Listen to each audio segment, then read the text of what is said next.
बच्ची का फोटो है, वो वेंटिलेटर पर है। तो फोटो आया है कोई वेंटिलेटर पर, मोनिका सोनी, जयपुर से।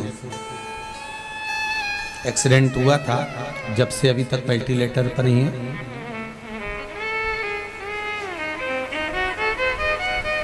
चौदह फरवरी एक्सीडेंट हुआ, जब से आज तक वेंटिलेटर से हटी नहीं।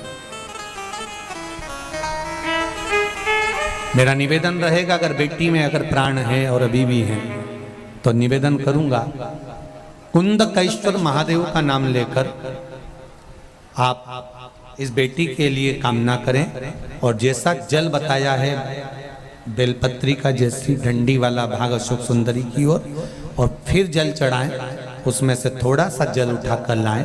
इस बेटी को अगर कुछ देते हो, नहीं देते हो तो शरीर पे लगाएं, या कोई औषधि देते हो तो उसके साथ 2 बूंद भी अगर इसके शरीर में चली गई तो ये विश्वास कहता है 3 महीने के अंदर बेटी धीरे धीरे ठीक होगी। ये विश्वास है मेरा देवाधिदेव महादेव, भरोसा और विश्वास है तो ही तो बाबा सम्मुख में है। विश्वास अकाल मृत्यु वो मरे जो काम करे चंडाल का, और काल उसका क्या बिगाड़े जो भक्त हो महा काल का।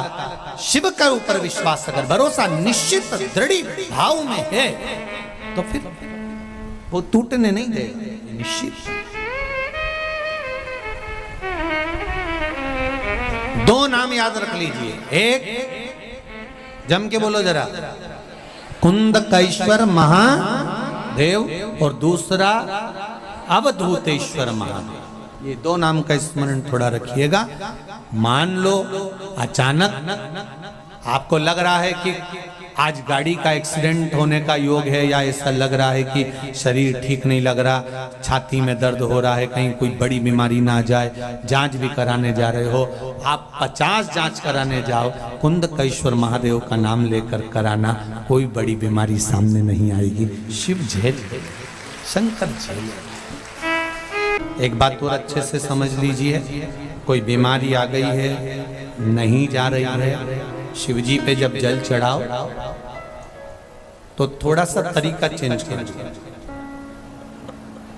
बीमारी बड़ी है, कट नहीं रही, तकलीफ ज्यादा हो रही है, ये डंडी वाला जो भाग है बेलपत्री का, ये शिवलिंग पर रखो, तो इस डंडी वाले भाग को अशोक सुंदरी की ओर मुख रखो। आपको मालूम है ना अशोक सुंदरी का स्थान, जहां से जल बहता है उसके बीच में जो मोटी सी लाइन रहती है वो अशोक सुंदरी। तो जब आप बेलपत्री रखे हैं तो वो बेलपत्री शिवलिंग के ऊपर ये डंडी वाला भाग अशोक सुंदरी की ओर जाता, और फिर आप जल चढ़ाइए। और जल चढ़ाएं तो ये कामना कर कर चढ़ाएं कि बाबा मेरा ये रोग है, या ये बीमारी है, या ये तकलीफ है, आपको काटना है कुंदकेश्वर महादेव का नाम लेकर। कौन से महादेव? 2 महादेव का नाम अपने जीवन पर हमेशा याद रखो, एक कुंदकेश्वर और एक अवधूतेश्वर। कौन से? अवधूतेश्वर। अवधूतेश्वर महादेव, जब बच्चा या परिवार का कोई व्यक्ति गलत मार्ग पर जाता है, जिस दिन अपने घर में बहुत विवाद हो रहा हो, क्लेश ज्यादा हो रहा हो, चिड़चिड़ प्रवृत्ति हो रही हो, या विवाद थमने का नाम नहीं ले रहा हो, तो एक बेलपत्री शिवलिंग पर जब समर्पित करेंगे तो उस बेलपत्री को पहले नंदी के पास, अशोक सुंदरी के पास, ऊपर जो जलाधारी लगी है उस पर, उसी एक ही बेलपत्री को फिर शिवलिंग पर समर्पित करें, और 1 लोटा जल चढ़ाकर उसमें से थोड़ा सा पानी लेकर घर के परिंदा, मटका, हंडा जो भी हो उसमें डालें, सबको पीने के लिए दे दें। 7 मिनट, 8 मिनट, ज्यादा से ज्यादा 10 मिनट लगेंगे, और पूरे घर का माहौल एकदम शांत हो जाएगा, क्लेश बंद हो जाएगा। अवधूतेश्वर महादेव, अवधूतेश्वर महादेव और कुंदकेश्वर महादेव बीमारी के लिए, रोग के लिए, या कष्ट के लिए, बहुत कोई बीमारी आ गई, कोई रोग आ गया, कोई कष्ट आ गया, एकदम मिटी नहीं रहा, तब कुंदकेश्वर महादेव का। जब द्रौपदी की साड़ी खींची गई थी, सारा परिवार पास में बैठा हुआ था, पर कोई साथ देने वाला नहीं था।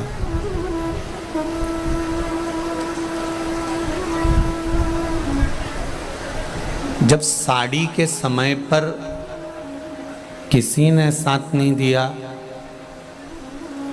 तो नाड़ी के समय पर कौन साथ देने वाला है। जब हॉस्पिटल में पड़े रहोगे, डॉक्टर नाड़ी देख रहा होगा, तब कोई साथ नहीं देगा। साड़ी के समय पर भी वो द्वारका नाथ आया तो नाड़ी के समय पर भी वो देवाधिदेव महादेव जरूर आएगा, ये निश्चित है। साड़ी के समय पर भी सारा परिवार बैठा हुआ था, कोई साथ देने वाला नहीं था। तब अंत समय भगवान को बुलाया और भगवान आए। उसी तरह अंत समय में नाड़ी देख रहे होंगे, नब्ज देख रहे होंगे और नाड़ी हाथ में पकड़ कर देख रहे होंगे कि अब कुछ बचा नहीं है। पूरा परिवार साथ में होगा पर बचाने वाला कोई नहीं होगा। तब उसका स्मरण, अंत समय प्रभु आना पड़ेगा, वचन दिया तो निभाना पड़ेगा। आए ना आए प्रभु कुटुंब कबीरा, आए ना प्रभु कुटुंब कबीरा। अंत समय प्रभु आना पड़ेगा, वचन दिया तो निभाना पड़ेगा। अंत समय कोई आएगा नहीं आएगा, किसका भरोसा है।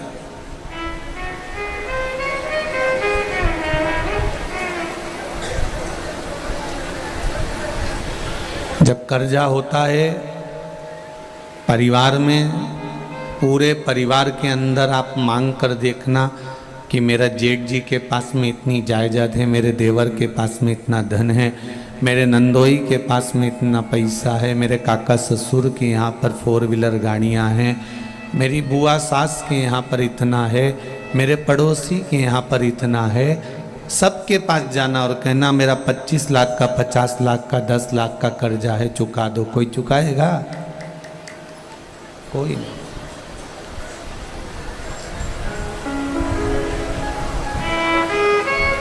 ताऊ, काका, चाचा, बुआ, फूफा, मामा, नाना, नानी, रिश्ते, कुटुंब, कबीले, ये जितने मिले हैं हमको, ये हमारे पूर्व के संबंधों को निभाने के लिए मिले।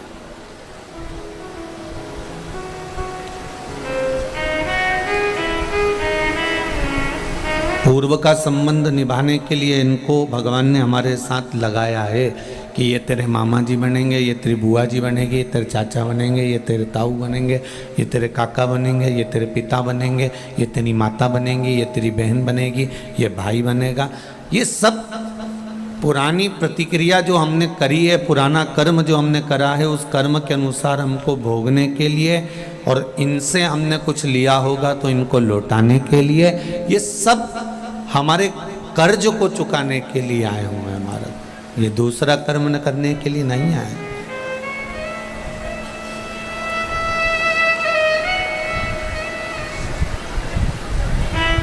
कितना बड़ा भी परिवार हो, पर दुख की घड़ी में कोई खड़ा नहीं मिलता।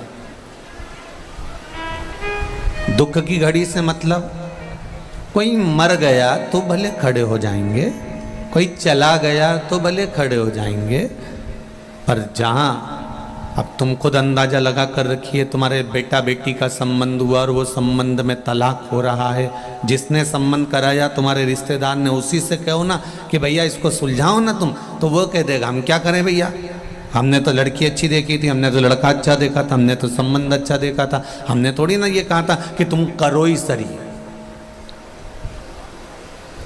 अब जिसने संबंध जुड़वाया है, जिसने संबंध बनवाया है, रिश्ते नाते दिखाए हैं, वो भी कह देता है कि हमारा कोई लेन देन नहीं, अब तुम जानो, तुम्हारा काम जाने।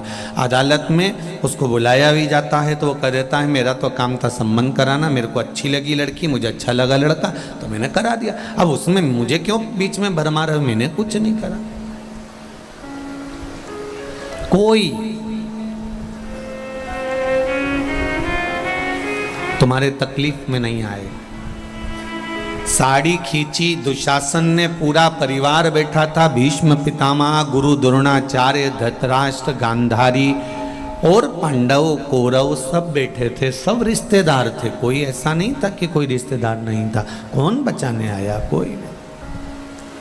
साड़ी के समय पर भी वो द्वारका का नाथ बचाने आया था, तो नाड़ी के समय पर, अंत समय में जब प्राण छूटेंगे, वेंटिलेटर पर जीव पड़ा रहता है, आईसीयू में पड़ा रहता है, डॉक्टर अपना काम करेंगे, सिस्टर समय समय पर आकर दवाई दे देगी, परिवार वाले पैसा लगा देंगे, खूब जांचें करवा देंगे, धन लगा देंगे, पर भोगना तो इस शरीर को पड़ेगा ना, भोगेगा तो शरीर।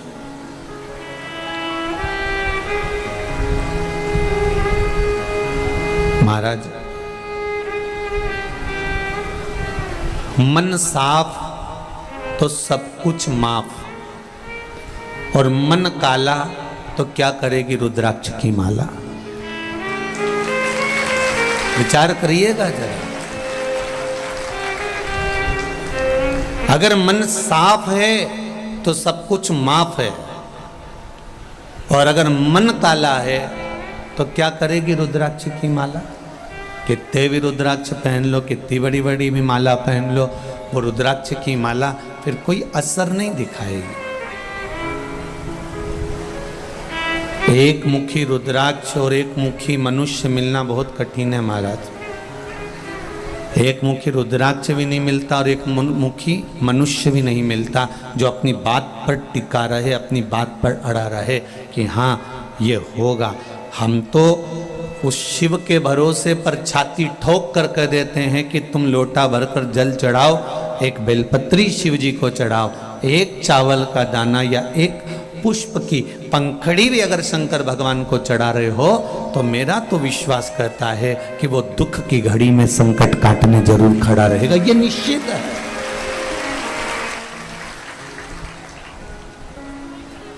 उसको दिखावा नहीं चाहिए, उसको ढोंग प्रपंच नहीं चाहिए, उसको ये सारे दिखावे से, सारे ढोंग से कि मैं ये चंद बहुत त्रिपुंडा लगा लूं, बहुत लंबे बाल बढ़ा लूं, या मैं बहुत फैशन कर लूं, या मैं बहुत सारी माला धारण कर लूं तो भगवान मुझे मिल जाएगा, ऐसा नहीं है।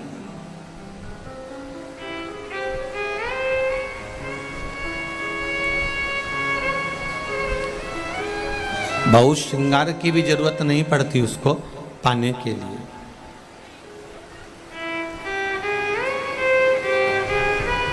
उसको पाने के लिए बहुत ज़्यादा श्रृंगार भी नहीं चाहिए, उसको पाने के लिए बहुत कपड़े भी नहीं चाहिए, उसको पाने के लिए बहुत सारा आभूषण भी नहीं चाहिए।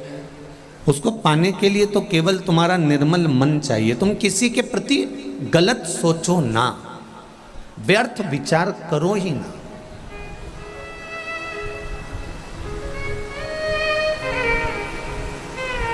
दिन भर मुख से आड़ा टेढ़ा निकलता रहता। ये जितने बैठे हो ना तुम आस्था चैनल पर, फेसबुक, यूट्यूब या इस सालासर की भूमि पर, कोई भी हो, कोई भी बैठा, दिन भर हमारे मुंह से, हमारे मुख से बहुत सारी बातें निकलती है, बहुत सारे शब्द निकलते हैं, किसी के लिए अच्छा, किसी के लिए बुरा, किसी के लिए भलाई का, किसी के लिए बुराई का। हम विचार करें जरा, दिन भर व्यस्तता की जिंदगी में थोड़ा सा समय अगर हमने भगवान के लिए निकाला है तो क्या परमात्मा हमारे दुख काटने के लिए समय नहीं निकालेगा?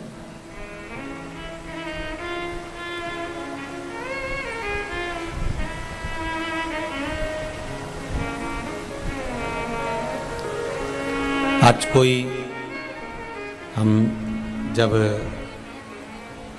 जायसवाल भवन में जहाँ रुके हैं वहाँ पर कह रहा था कि जब देखो, जब मेरा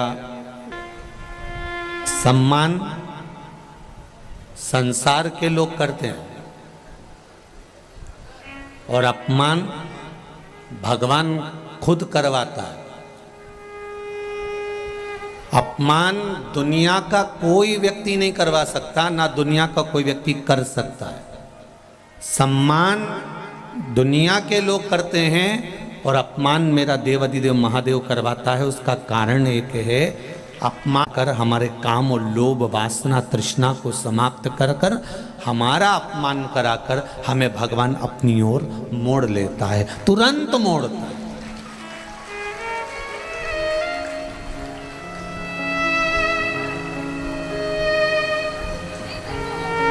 तुरंत मोड़ता है।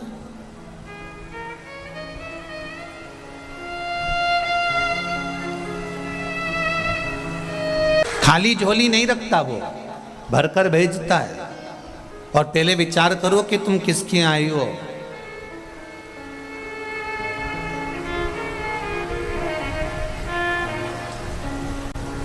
तैतीस कोटि देवी देवताओं के ये देव हैं और मेरे देवों के भी देव महादेव हैं।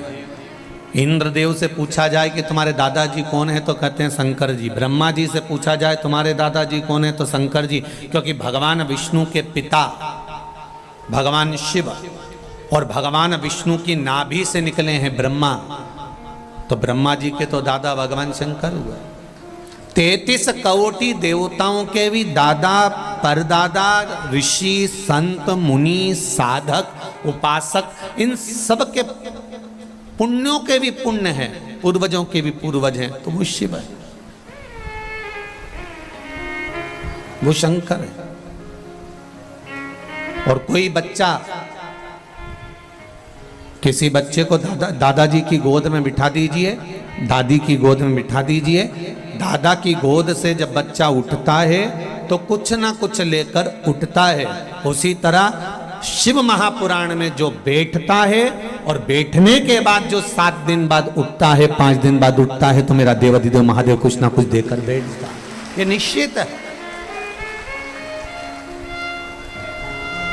आप चित्त से, मन से, वृत्ति से, हृदय से आप उसका भजन करो, तो आप उसको अपना पाने का प्रयास तो करो।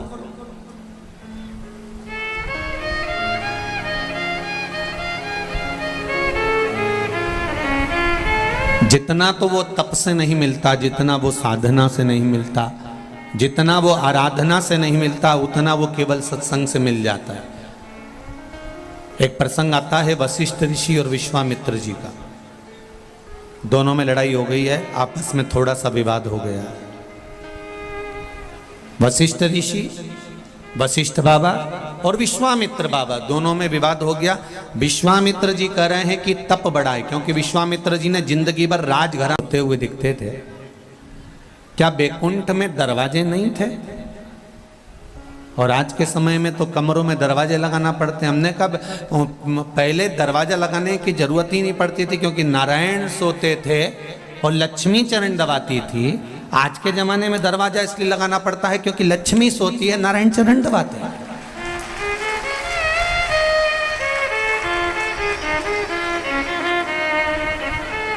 ये पलंग पे बैठी बैठी व्हाट्सएप चलाए और इनका भेरू इनके लिए पानी भर के लाए। वो तो कह रहा है ले पानी यहाँ रख दो ना प्लीज।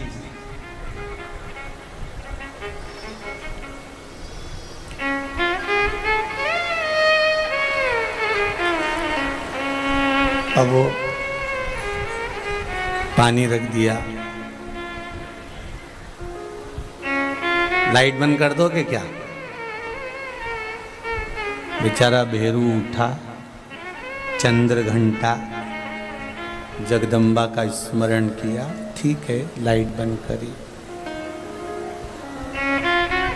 इतने में किसी ने दरवाजा बजाया, बाहर की घंटी, बेल। फिर बोली जाओ ना देख के आओ कौन आया। बेचारा फिर गया।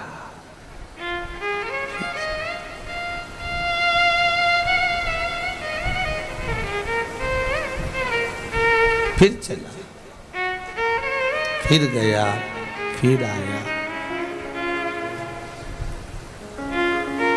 तो बैकुंठ में दरवाजा लगाने की जरूरत नहीं, क्योंकि वहां लक्ष्मी जी चरण दबा रही है ना। अपने घरों में दरवाजा लगाने की जरूरत इसलिए है क्योंकि नारायण चरण दबाते।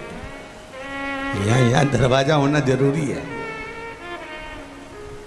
घर की जो बुजुर्ग माता है ना, इनका मन इसलिए तो दुखता है, इनका जो छोरा था ना, वो छोरे के लिए माओ ने कितना काम किया। ला छोरा मैं पानी रख दूं, ला छोरा मैं बाथरूम में ये रख दूं, ला छोरा मैं रोटी ला दूं, ला छोरा मैं ये कर दूं। और वही छोरा शादी के बाद में वो उसके कहने पे चले तो बेचारी माओ का हृदय ऐसा रोए, मेरा छोरे के लिए मैं आगे आगे करती थी और ये जब से आई है ना, पूरा गुलाम बना के रख दिया इसने, पूरा गुलाम।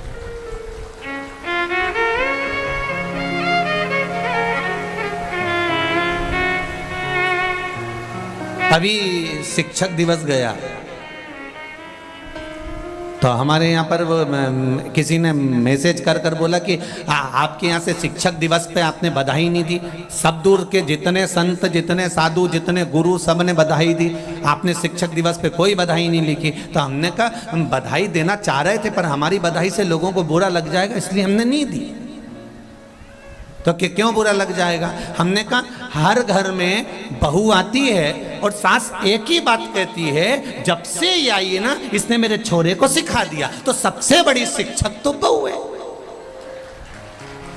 तो हम उसको बधाई देते तो तुमको बुरा लग जाता, इसलिए हमने कहा बधाई देनी है। जब देखो जब एक ही बात निकलती, इसने कुछ सिखाया होगा, इसने कुछ सिखाया होगा। तो मतलब इतने दिन से ये ढोर था कि मालूम नहीं था कुछ भी जो सिखाया होगा। बस निवेदन इतना सा है, आपके घर के जो संस्कार हैं वो आपके सम्मुख में बोलते हैं। आपने अगर अच्छा संस्कार दिया, आपने श्रेष्ठ संस्कार दिया, आपने श्रेष्ठता बताई है, तो वो श्रेष्ठता दिखाएगा, ये निश्चितता है। भगवान विष्णु के पास में गए तो भगवान नारायण लेटे हुए थे, लक्ष्मी मैया चरण दबा रही थी और लक्ष्मी जी चरण दबा रही, तो इतने में पहुंच गए वशिष्ठ बाबा, विश्वामित्र, दोनों ने अपनी बात कही। तो कहते से भगवान विष्णु ने कहा मैं तुम दोनों के पचड़े में नहीं पड़ना पड़ता, इसलिए मैं चाहता हूं कि तुम जाओ तो ब्रह्मा जी के पास जाओ। ब्रह्मा जी के पास भेज दिया। ब्रह्मा जी बताओ तब साधना बढ़ी कि सत्संग बढ़ा? ब्रह्मा जी बोले मुझे तो कुछ नहीं मालूम भैया, मैं तो यहाँ से बाहर जाता नहीं हूँ, तुम भगवान शंकर के पास जाओ। शिव जी के पास गए तो भगवान शंकर ने कहा क्या बात है कि तप बढ़ा है कि सत्संग बढ़ा है? तप साधना बढ़ी है कि सत्संग भजन बढ़ा है?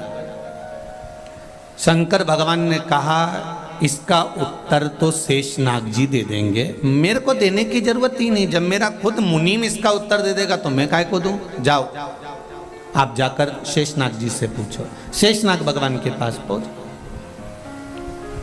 शेषनाग जी के पास जाकर वशिष्ठ जी ने और विश्वामित्र जी ने कहा बताओ तब साधना बढ़ी कि सत्संग बढ़ा? शेषनाग जी बोले उत्तर जब दूंगा जब मेरे ऊपर से थोड़ा सा वजन कम होगा। ये पृथ्वी लगातार मेरे फंड पर घूम रही है, इसको थोड़ी देर रोक दो, रोक दोगे तो मैं तुम्हारी बात सुनूंगा और सुनूंगा तो उत्तर दूंगा। सिर पे इतना सारा टेंशन भरा हुआ है और मैं तुम्हारे को उत्तर दे दूं, ये मेरे बस की बात नहीं। इतने में तुरंत विश्वामित्र जी ने कहा मैं 1 मिनट में रोक देता हूं। और विश्वामित्र जी ने तुरंत हाथ में जल लिया। मैंने अपनी पूरी जिंदगी में जितना तप करा, जितनी साधना करी, जितना मैंने तप साधना करी है, उन सारी तप साधना का फल मैं अब भी देता हूं पृथ्वी तुझको, और तू रुक जा। पृथ्वी को जैसे ही फल दिया, पृथ्वी रुकी नहीं, पृथ्वी चलती रही, घूम रही थी। विश्वामित्र जी ने कहा कि मेरी जिंदगी का सारा तप साधना का फल पृथ्वी तुझे देता हूं, तू रुक जा। पृथ्वी नहीं रुकी। और थोड़ी देर बाद जब पृथ्वी नहीं रुकी तब शेष नारायण ने कहा कुछ करिए तो मैं उत्तर दूं। वशिष्ठ बाबा ने हाथ में जल लिया, जल लेकर कहा मैंने इतने दिन जो सत्संग करा है, उस सत्संग को मैं अगर 3 घंटे करता हूं तो उस 3 घंटे के सत्संग में से आधा घंटा भी निकाल लो, आधे घंटे के सत्संग में से एक मिनट निकाल लो, एक मिनट के सत्संग में से भी मात्र आधा क्षण निकाल लो। मैंने अपनी जिंदगी का अगर आधा क्षण हृदय से सत्संग किया है तो ये पृथ्वी रुक जाए। जल छोड़ा और पृथ्वी रुक गई, पृथ्वी रुक। शेषनाग से पूछा बताओ कि तप साधना बड़ी कि सत्संग बड़ा? तो शेषनाग बोले बोलने की जरूरत ही नहीं, पृथ्वी तप साधना से नहीं रुकी है। जीवन भर के तप साधना का पुण्य दिया तो पृथ्वी नहीं रुकी, पर एक क्षण का आधा क्षण का सत्संग का फल दिया और पृथ्वी रुक गई। आपसे वही कहना चाहता हूं कि शिव महापुराण अगर दिल से सुनी है और एक क्षण का भी अगर तुम्हारा मन शंकर में लग गया तो निश्चित है जिस कार्य के लिए आए हो वो कार्य बाबा पूर्ण कर ही देगा, ये निश्चितता। आदि में पुनिया तुलसी बाबा लिखते हैं, थोड़ा भी सत्संग मिला तो वो जीवन की सार्थकता है, थोड़ा भी सत्संग मिला तो वो आनंद देगा और जरूर देगा।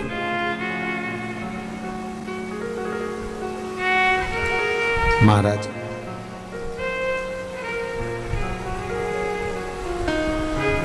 खाली न जाता कोई दर से तुम्हारे, खाली न जाता कोई दर से तुम्हारे, मैं भी खड़ा हूँ नन्ही बाहें पसारे, मैं भी खड़ा हूँ नन्ही बाहें पसारे। अपने हृदय से लगा लो, लगा लो, गिरा जा रहा हूँ, उठा लो, उठा लो।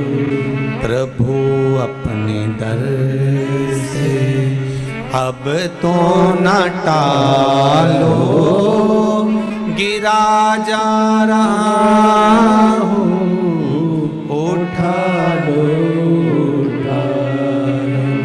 हे भगवान, तुम्हारे दरबार से कोई खाली नहीं गया तो मैं कैसे जा सकता, कैसे पहुंचूंगा?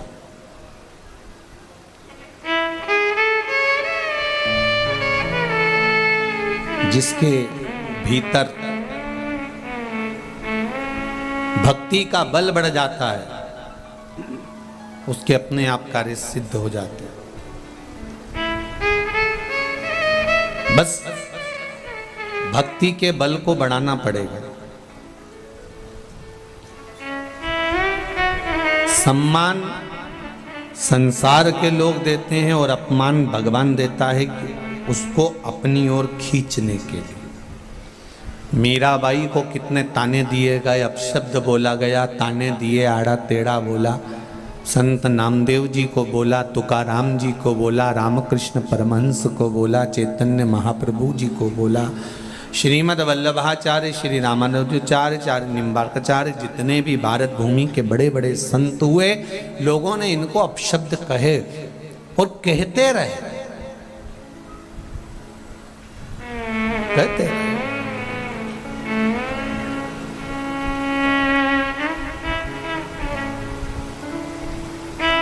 उसकी शरणागति में जाने से दूर नहीं हुए संत।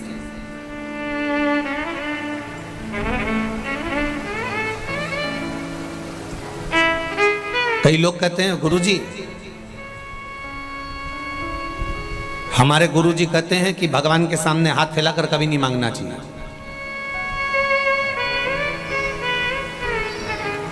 बोलो रिजी जी, हरिओ राजस्थान वाली। कई लोग कहते हैं तुमने शिव पुराण ऐसी चालू कर दी कि भगवान के आगे जाके बोल दो, भगवान तुम्हारा काम कर देगा, भगवान के आगे जाके बोल दो, भगवान तुम्हारा काम कर देगा। है ये कोई तरीका है? हमारे गुरुजी कहते हैं कभी भगवान के सामने जाकर कुछ मत मांगो, भगवान के सामने जाकर कुछ भी नहीं मांगना।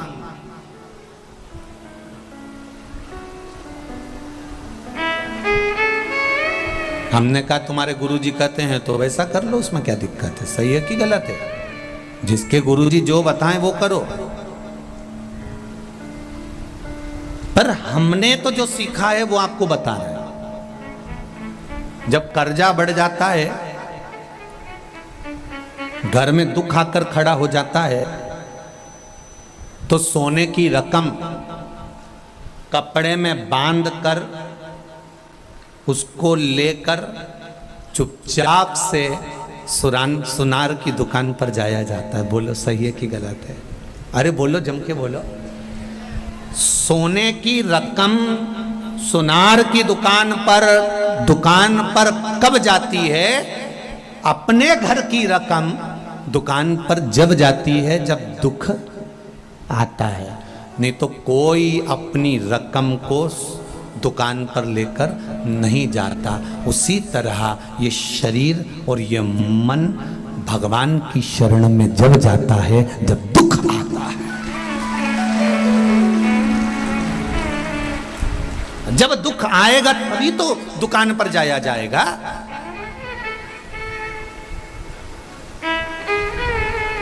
सोने की रकम, घर की रकम, अलमारी की रकम सुनार के यहां ऐसे नहीं जाती है, दुकान पर ऐसे ही नहीं पहुंच जाती है। अपने घर की रकम अगर दुकान पर जा रही है तो समझना कि दुख कितना बड़ा होगा।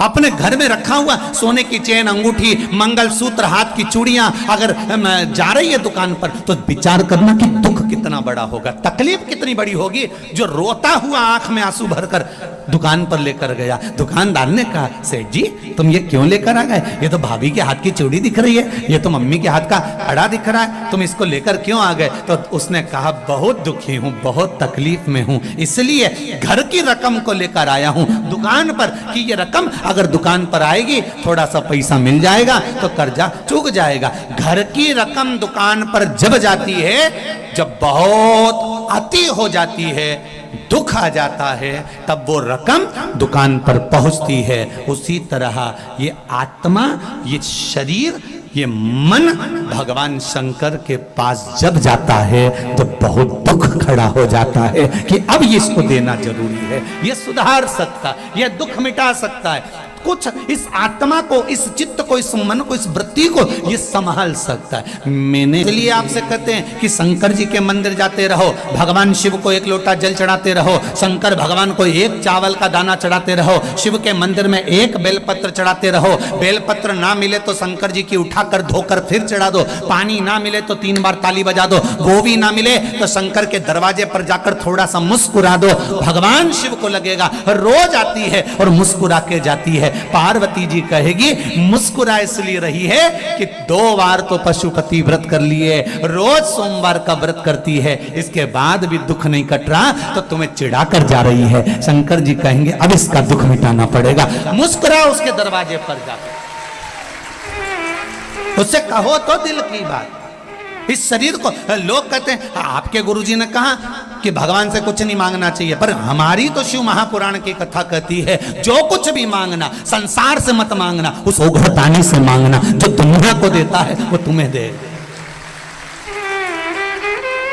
आपके गुरुजी ने कहा भगवान से कुछ मत मांगो, पर हमारी शिव पुराण तो कहती है कि किसी से मत मांगो पर उससे मांगो, वो तुम्हारा बाप है, जगत का बाप, जगत का पिता, देव अधिदेव महादेव है, उसके पास चले जाओ दिल से।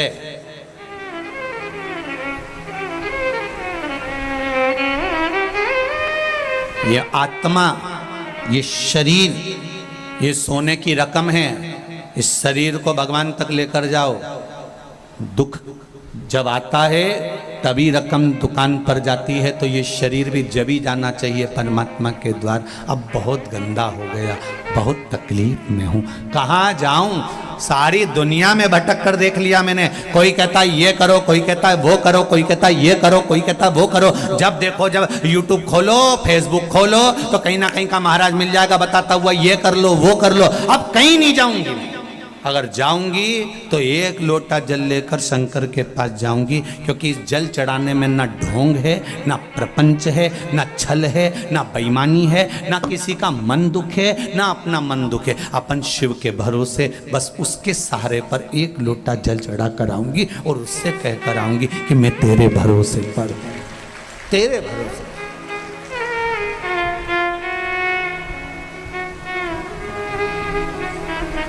बस तेरा साथ। भोलेनाथ दया करना, मैं तेरे भरोसे हूँ। उसके भरोसे पर रहो, उसके सहारे पर रहो, उसके आनंद में रहो, मत भटको यहां वहां। सारी दुनिया में भटक कर देख लेना, अंत में कुछ नहीं मिलने वाला। लोग तुम्हारा धन रख लेंगे, 5,000 यहाँ जमा कर दो, 2,000 वहाँ जमा कर दो, 3,000 यहाँ जमा कर दो, फिर ये 4 गेहूं का दाना उठा के ले जाऊं ने, 5 ये ले जाऊं ने, वो ले जाओ, कुछ नहीं निकलेगा इसका सार। अंत समय में फिर आना ही पड़ेगा शिव के द्वार। अंत बिंदु वही है, उसके सिवाय कुछ नहीं है। और जीते भी शिव के बन जाओ तो मरने के बाद भी शिव के ही होना है। अंत समय के बाद में, प्राण छूटने के बाद सब आग लगा के चले जाएंगे।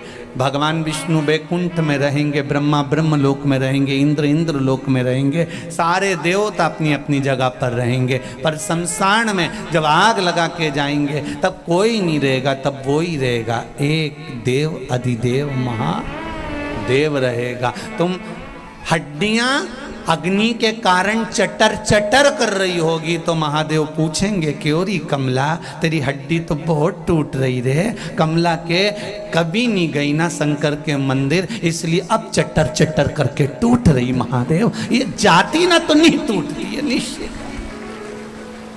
बहुत चटर चटर कर।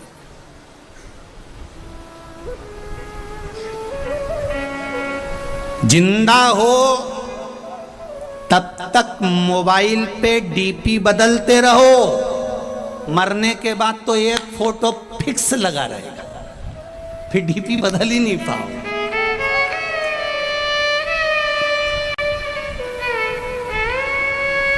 मरने के बाद डीपी बदल रही है क्या? अरे बोलो तो सही।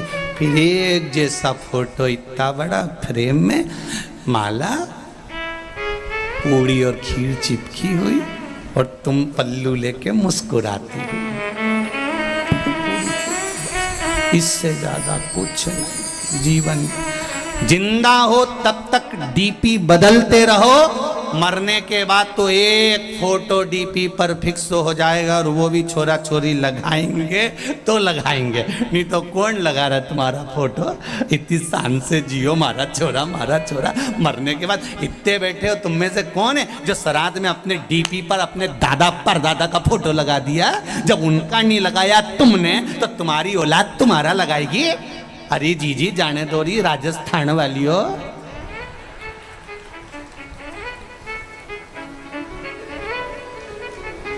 कोई नहीं याद करे, फालतू की बात।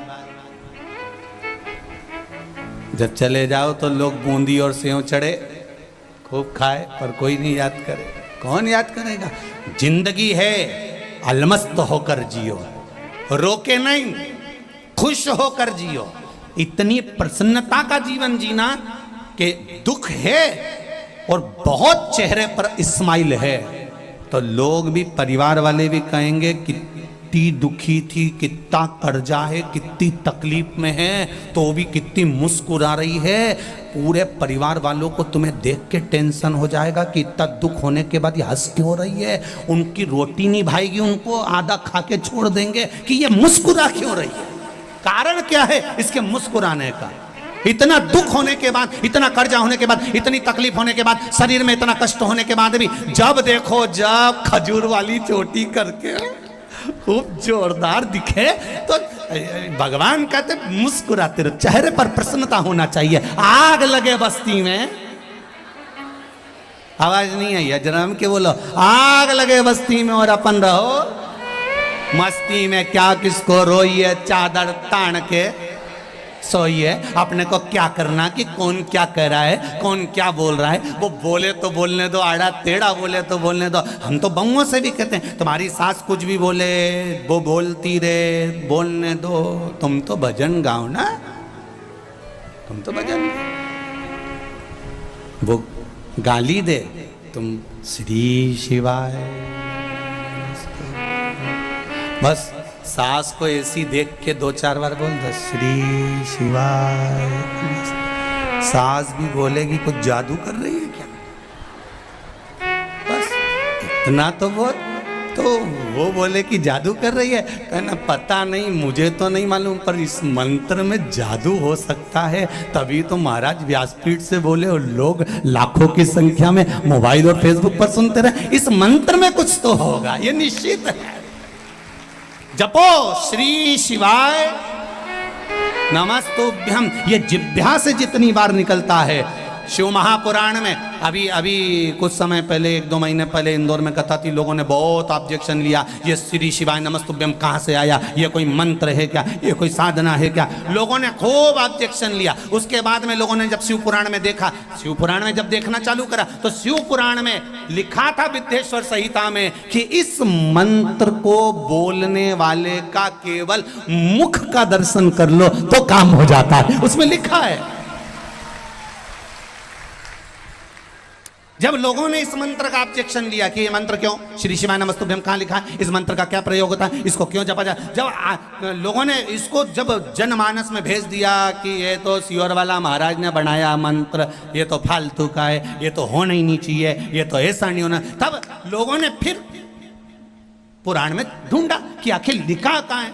तब इनने ढूंढा तो उसमें लिखा हुआ आ गया कि इस मंत्र का जप करने वाला व्यक्ति इसको केवल मुंह से बोल भी ले और उसका चेहरा भी देख लो तो ही मनुष्य का सब कार्य सफल हो जाता है। तो फिर बोलने में अपना क्या जाता है, प्रेम से बोलो श्री शिवाय नमस्तुभ्यम।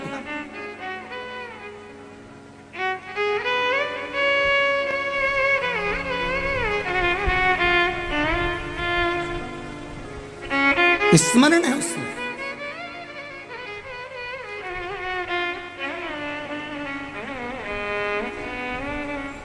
लोगों का काम है भरमाना, लोगों का काम है भटकाना, पर शिव महापुराण कहती है आपको भटकना नहीं, आपको शरणागति लेना। शरणागति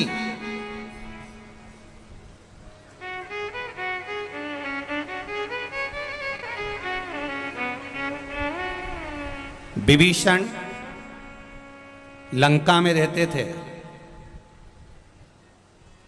कैकेयी अयोध्या में रहती थी। कैकेयी अयोध्या में रहने के बाद भी नहीं सुधरी और विभीषण लंका में रहने के बाद भी नहीं बिगड़े। कारण भीतर का जो संस्कार होता है ना, इसको कोई मिटा नहीं सकता। विभीषण के भीतर ऐसा संस्कार था कि विभीषण उससे डोला नहीं, और कैकेयी के भीतर जिदपन था तो उसको कोई टोला कोई नहीं। आज हिंदू सनातन धर्म के जितने त्योहार आते हैं, हिंदू सनातन धर्म की होली आई तो लोगों ने कहा पानी बचाओ, रंग मत लगाओ।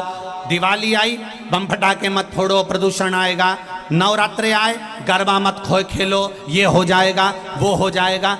जितने सनातन धर्म के त्योहार आते हैं उसमें कहीं ना कहीं हम उसको रोकने का प्रयास करते हैं, बल्कि प्रयास अपने मन के कंट्रोल पर होना चाहिए। जब विभीषण लंका में नहीं बिगड़ सकता, कैकेयी अवध में नहीं सुधर सकती, हमारा मन का कंट्रोल होना चाहिए। हम जाएं गरबा खेलने, हम जाएं होली खेलने, हम जाएं दीपावली मनाने के लिए। सनातन धर्म के त्योहार आए उसको उत्साह से मनाना चाहिए, उसको उमंगता से मनाना चाहिए।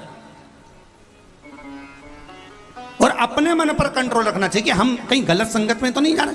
हमें हमारे माता पिता ने भेजा है, हमारे माता पिता ने हमको भेजा कि जाओ तुम, ये होली का त्यौहार है, ये दिवाली का त्यौहार है, ये गरबे का त्यौहार है, ये त्यौहार आया है, तुम अच्छे से मनाओ, रक्षाबंधन का त्यौहार है। हमारे माता पिता ने जब विश्वास रखकर भेजा है तो हमारे माता पिता के विश्वास को हम तोड़े ना, बस इतना स्मरण होना चाहिए। बाकी का त्यौहार कोई भी हो सनातन धर्म का, उसे दिल से मनाना चाहिए। जितनी उमंगता से मना सकते उतनी उमंगता से मनाओ, उतनी उमंगता से मनाओ।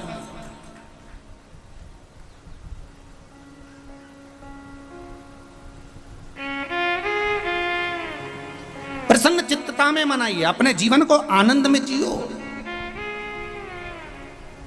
बड़ी मुश्किल से नर तन मिला है, ये लौटाने के काबिल नहीं है। महाराज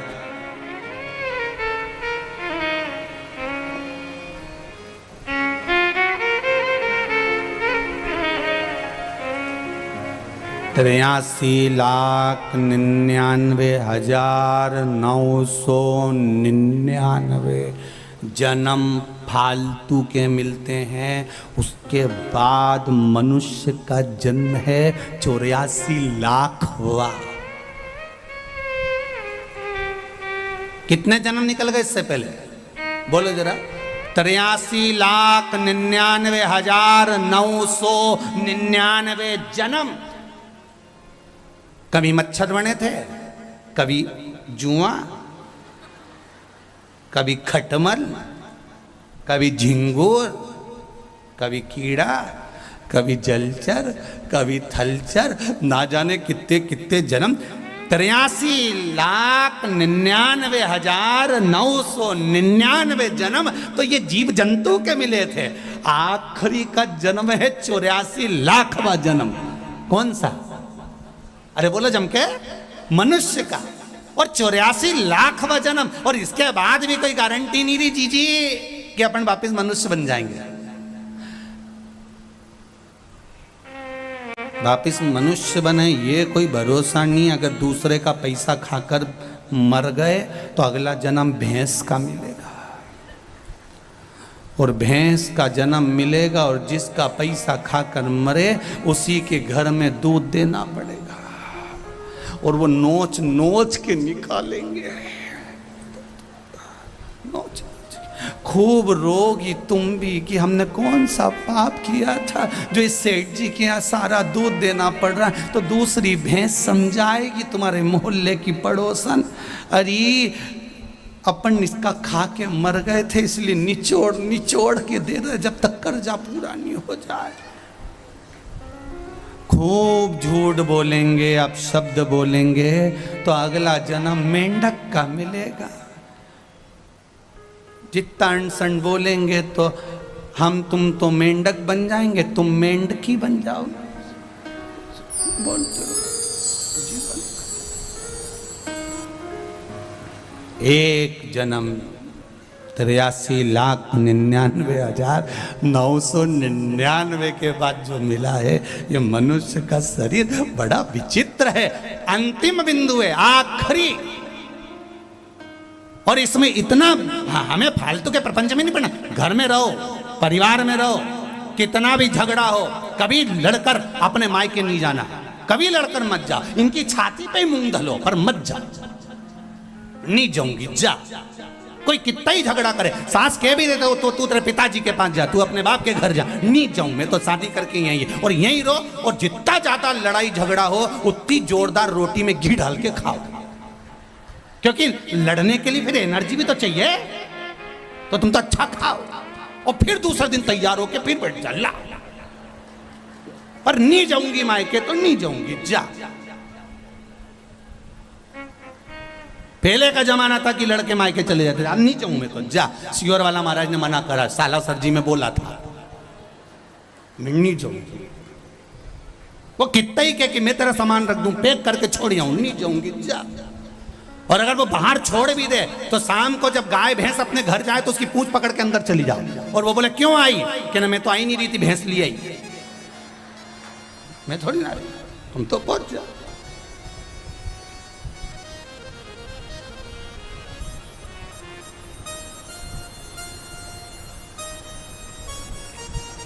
रहो, प्रेमवश रहो।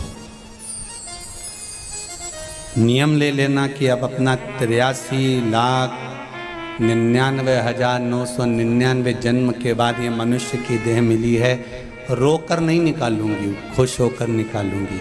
बीमारी आई है, रोग आया है, तकलीफ आई है, थोड़ा कर्जा हो गया है, टेंशन आ गया है, कोई बात नहीं। हर बात में एक बात को याद रखना कि मेरा देव अधिदेव महादेव मेरे साथ है, सब चिंता वो मिटा देगा। मेरा बालाजी सरकार बैठा है, सब टेंशन मिटा। क्यों सोच,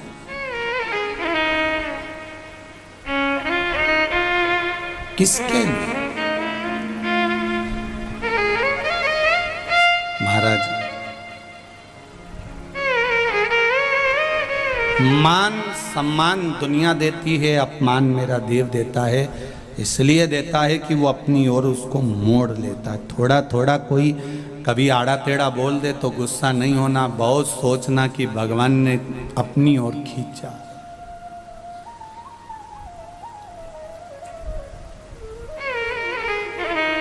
अपनी ओर खींचा, वो साधारण नहीं। छम छम नाचे देखो वीर हनुमाना, छम छम नाचे देखो वीर हनुमाना, छम छम नाचे देखो वीर हनुमाना, छम छम नाचे देखो वीर हनुमाना। कहते हैं लोग इन्हें हो, कहते हैं लोग इन्हें राम का दीवाना। छम छम छम नाचे देखो वीर हनुमाना, छम छम नाचे देखो वीर हनुमाना। कहते हैं लोग इन्हें हो, कहते हैं लोग इन्हें राम का दीवाना। छम छम छम नाचे देखो वीर हनुमाना, छम छम नाचे देखो वीर हनुमाना।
पहचाना। छम छम जय हो, छम छम नाच देखो वीर हनुमाना, छम छम नाच देखो वीर हनुमाना। कहते हैं लोग इन्हें हो, कहते हैं लोग इन्हें राम का दीवाना। छम छम छम छम नाच देखो वीर हनुमाना, छम छम नाच देखो वीर हनुमाना।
होता श्री राम का, जहाँ जहाँ कीर्तन होता श्री राम।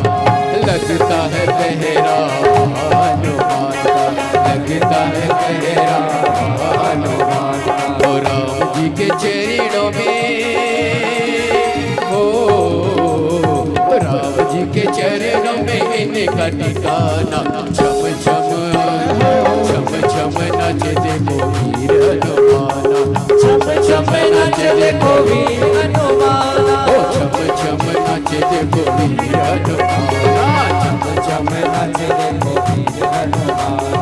ओ राम राम सिया राम, राम राम सिया राम, राम राम सिया राम, राम राम सिया राम।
श्री राम को जाए, नाच नाच नाम श्री राम को जाए। बनवारी रास्ता ही जाए, बनवारी रास्ता ही जाए। भक्तों में भक्त बड़ा हो, भक्तों में भक्त बड़ा। छम छम छम छम नाच देखो वीर हनुमाना, छम छम नाच देखो वीर हनुमाना, छम छम नाच देखो वीर हनुमाना, छम छम नाच देखो वीर हनुमाना। कहते हैं ओ, कहते हैं लोग इन्हें राम का दीवाना। चम चम चम चम नाच देखो वीर हनुमाना, छम छम नाच देखो वीर हनुमाना, ओ छम छम नाच देखो वीर हनुमाना, छम छम नाच देखो वीर हनुमाना, छम छम नाच देखो वीर हनुमाना, ओ छम छम नाच देखो वीर हनुमाना। ओ रामचंद्र भगवान हर हर महादेव है। अपनी जगह पर बैठकर भगवान शंकर के मूल मंत्र का स्मरण करेंगे। भगवान शिव के मूल मंत्र का जाप स्मरण करें। श्री शिवाय नमस्तुभ्यं, श्री शिवाय नमस्तुभ्यं, श्री शिवाय नमस्तुभ्यं, श्री शिवाय नमस्तुभ्यं, श्री शिवाय नमस्तुभ्यं। भोला सब दुख काटो मारा, ओ भोला सब दुख काटो मारा। शिव शंकर जपो तेरी माला,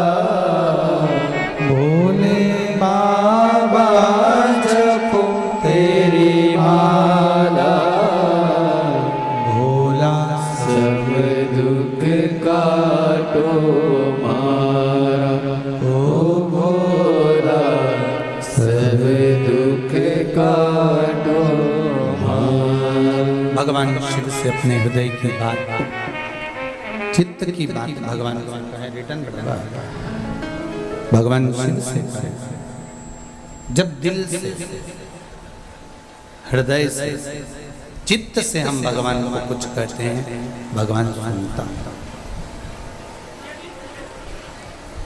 स्वीकार करता है।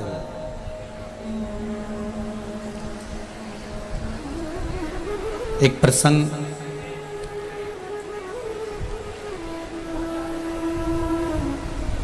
बड़ा सुंदर शिव महापुराण में आता है।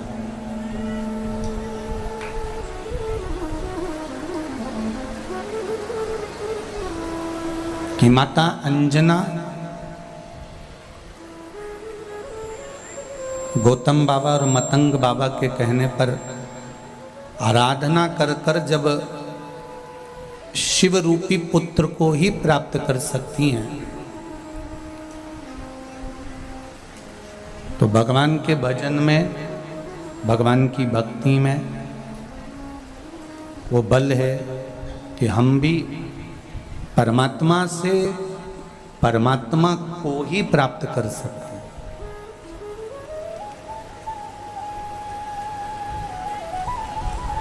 ये नहीं है कि परमात्मा हमसे दूर है,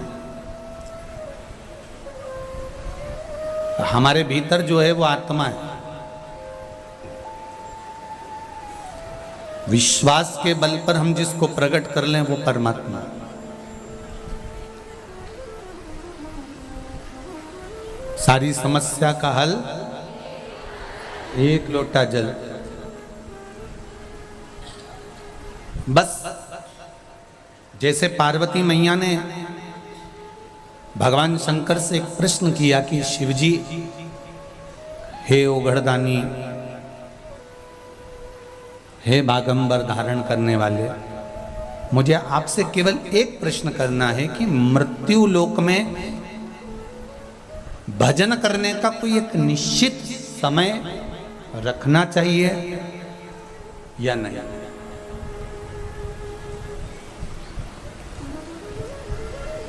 कई लोग कहते हैं हम सवेरे 9 बजे पूजन करने बैठते हैं। हमारा नियम है 9 बजे से 10 बजे तक मैं पूजन करती हूँ। मैं 8:30 बजे शिव जी के मंदिर जाती हूँ। मैं इतनी बजे भगवान के मंदिर पहुँचती हूँ। मैं इतनी बजे भगवान का ये कार्य करती हूँ। समय से नहीं है।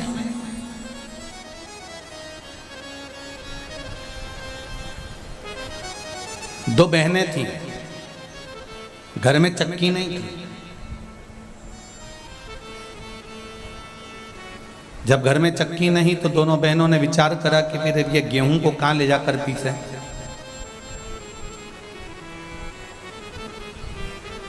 किसी पड़ोसी के यहां गए।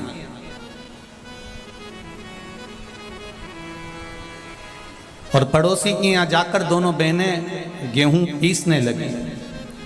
एक बहन उसमें से गेहूं का दाना उठाती है, खाती है, पीसती रहती है। दूसरी देख रही है, पहली उठाती जाए, खाती जाए, पीसती जाए। किसी किसी की आदत रहती है कि वो गेहूं या बाजरा या जौ कुछ भी पीसते पीसते मुंह में का दाना पटक लेती है, खाती जाए। अब एक बहन तो मुंह में डालती जाए, खाती जाए, पीसती जाए। दूसरी मना कर रही है, क्यों पागल जैसे काम कर रही है। जब आटा पिस जाएगा, गेहूं का आटा हो जाएगा, तब घर पर चल के रोटी बना के खाएंगे। अभी तो मुंह में डाल रही है, अच्छी बात सुने ना। क्या कर रही है ये? बार बार बार बार बार बार बार बार एक एक दाने को उठाकर मुंह में डालती जा रही है। समझाए?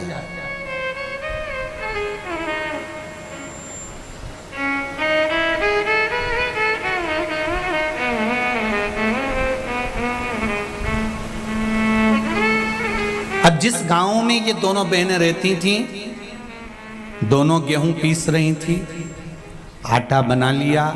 एक खाती रही, पीसती रही, दूसरी उसको समझाती रही। उसी गांव में कबीरदास जी रहते थे।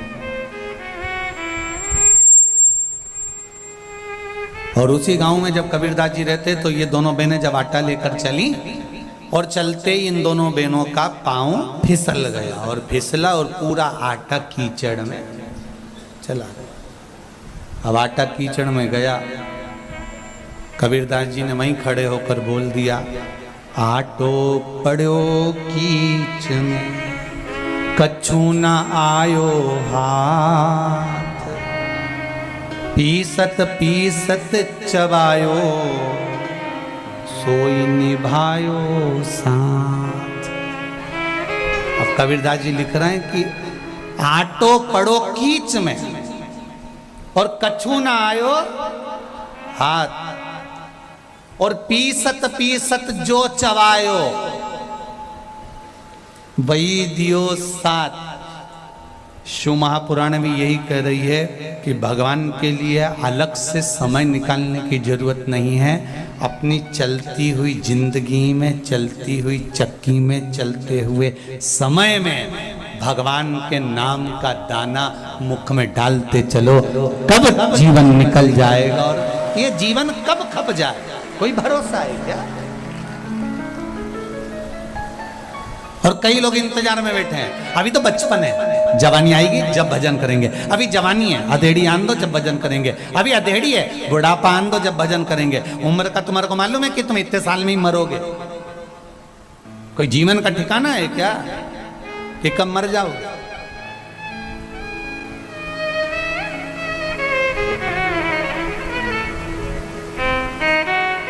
काल करे सो आज कर, आज करे सो अब, पल में प्रलय हो जाएगा, हरि जपेगा कब। ये जीवन का कोई भरोसा नहीं, कोई ठिकाना नहीं कब क्या हो जाए। हाँ, अगर तुम्हारा विश्वास पक्का है, तुम्हारी भरोसा दृढ़ है, तुम भरोसे के बल पर जी रहे हो, तो ये निश्चित है कि शिव तुम्हें साथ। एक पत्र आया है, देख,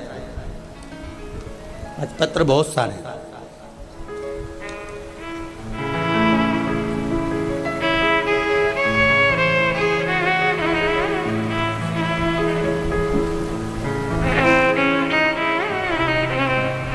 सुनीता सैनी, सुनीता जी सैनी अलवर से आई हैं, कहीं बैठी हो तो हाथ हिलाइएगा। आप ही हैं, दोनों हाथ हिला दो। श्री शिवाय नमस्तुभ्यम। बाबा 6 महीने से किडनी और लीवर की बीमारी थी, जयपुर का इलाज चल रहा था, लेकिन क्रिएटिनिन बढ़ते ही आ रहा था। किडनी लीवर दोनों डैमेज हो गया। डॉक्टरों ने कहा कि डायलिसिस आ सकता है। क्रिएटिनिन बढ़ते ही चले जा रहा था, थम नहीं रहा था।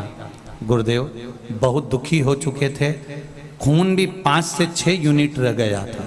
मुझे बहुत चक्कर आते थे, शुगर बीपी थे। मुझे मेरी मम्मी और मेरे पड़ोसन ने, आंटी ने बताया कि भोले बाबा पर जल चढ़ाना। शिव महापुराण की कथा टीवी पर आती है, दिल से सुनना। मैंने जल चढ़ाना चालू करा। उन्होंने कहा बेलपत्री चढ़ाकर लाकर खाना भी चालू करना और पानी पीना भी। बेलपत्र खाना भी शुरू किया।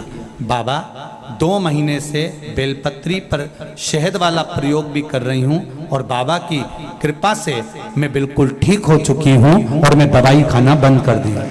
श्री शिवाय। आराम है आपको? बस बाबा की कृपा हो। श्री शिवाय नमस्तुभ्यम।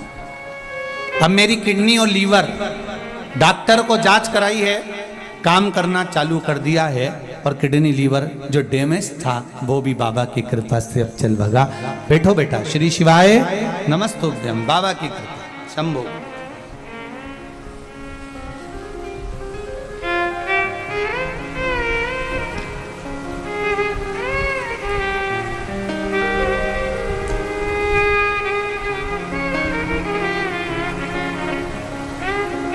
दीपिका शर्मा रतनगढ़ चुरू से हैं, कहीं बैठी हो तो हाथ हिलाएंगे। आप ही हैं, दोनों हाथ हिला दो एक बार। श्री शिवाय नमस्तुभ्यम। भजन की लाइन बहुत सुंदर लिखी है दीपिका जी आपने।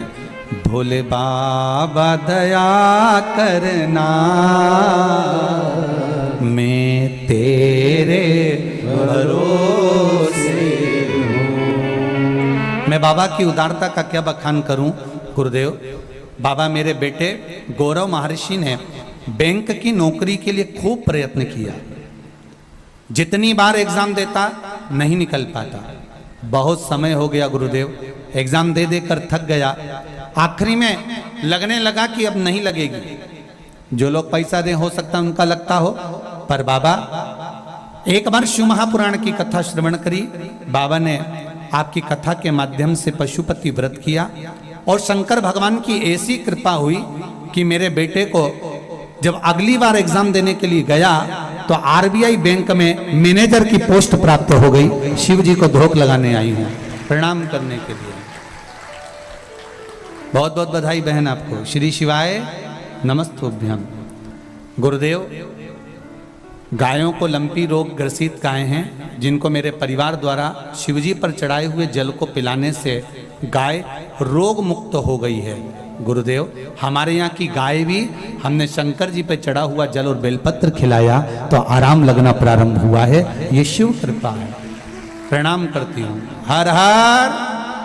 बैठिए बहन, बैठिए। श्री शिवाय नमस्ते।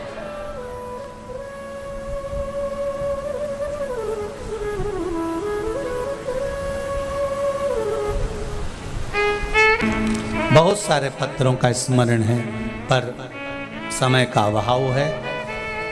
आप अपने दिल से, हृदय से, चित्त से ये सारे पत्र जितने भी हैं यहीं रखे होंगे। इनमें इनके नाम भी रहते हैं, नंबर भी रहते हैं, फोन नंबर भी रहते हैं। हम हमेशा कहते हैं कि ये पत्र आपके पास में ही रहते हैं। ये व्यासपीठ के पास में या पीछे रख दें, यहाँ जगह नहीं होती है, आप कभी भी पढ़ सकते हो। इन पत्रों का मूल है कि आपका विश्वास, आपका भरोसा। श्री शिवाय नमस्ते। बैठो बैठो, अभी माइक दे देंगे। बैठो। आपका विश्वास मूल है और जिस भरोसे के साथ, जिस विश्वास के साथ, जिस दृढ़ता के साथ आप परमात्मा का भजन करते हो वो सुनता चलो। पार्वती मैया ने शंकर भगवान से पूछा कि कोई समय, ऐसा कोई समय जिसमें भगवान का भजन करने का कोई समय, तो शिव जी कहते हैं नहीं नहीं पार्वती, जब मन हो, जब चित्त हो, जब इस हृदय में, इस मन में, जब तुम्हारे समय की अनुकूलता लगे तब भगवान का भजन कर लो। सारे देवताओं के मंदिर में पट हो सकता है पर शंकर जी के मंदिर में पट की जरूरत नहीं होती, उनको जरूरत है भी नहीं।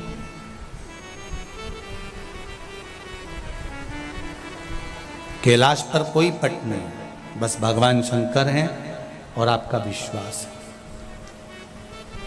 अपने चलते हुए समय में, अपने चलती हुई घड़ी में, अपने चलते हुए समय में भगवान का भजन करो। एक बात हमने पहले भी कथा में कही, आज फिर कहते हैं, जब तक शरीर चले और तुम्हारे घर में चले तब तक सब अच्छे काम कर लो। जिस दिन शरीर चलना बंद हो जाएगा और तुम्हारे घर में चलना बंद हो जाएगी तब तुम कुछ भी नहीं कर सकते। इसलिए शरीर चले तब तक सारे तीर्थ करो, शरीर चले तो कथा में जाओ, शरीर चले तो भजन करो, शरीर चले तो मंदिर जाओ, शरीर चले और तुम्हारे घर में चले। जब तक तुम्हारे घर में चल रही है, जो तुमको मन का करना है, मुझे दान करना है, मुझे ब्राह्मण भोज कराना है, मुझे ये कराना है, मुझे सभामणि कराना है, मुझे सालासर जी जाना है, मुझे चूरमा चढ़ाना है, मुझे मोहनथाल लगाना है, जब तक तुम्हारा शरीर चले और तुम्हारे घर में चले, सारे अच्छे काम करो। जब शरीर चलना बेकार हो जाएगा, बंद हो जाएगा, तुम्हारे घर में नहीं चलेगी, तब तुम मन में रखकर बस केवल तड़पोगी, बोल नहीं सकती कि मैं दान करना है, मुझे 2 रुपए देना है, मुझे 50 रुपए देना है, मुझे सभामणि करना है, मुझे भोजन भोग कराना है, मुझे ब्राह्मण भोज कराना है। तुम्हारे मन में रह जाएगा और आखिरी तक भी नहीं कर पाए।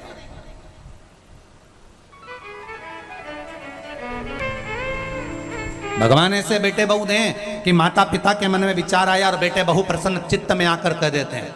नहीं तो आज की बहुआ कहती क्या करना करके, इतना व्यापार छोड़कर जाएंगे, काम छोड़कर जाएंगे, दिल्ली में इतना फैलारा छोड़कर जाएंगे, बच्चे छोटे छोटे हैं, पढ़ाई का टाइम चल रहा है, रहने दो। बेटे कहेंगे कि हमको ये टाइम नहीं मिलता, रहने दो। पर धन्यवाद सुराना जी आपके बच्चों को जो दिल से कहते हैं हर पल हर घड़ी। जब गए तो बच्चे कहते हैं केवल एक कथा नहीं गुरुजी, आप तो बाबा से विनती करना कि हर साल कथा करवाते रहें। बस यही शिव करता है, यही शिव करता है। कमाया कमाया छोड़ गए, अंत में बच्चों के पास चला गया। तुमने अपनी जिंदगी के लिए करा क्या?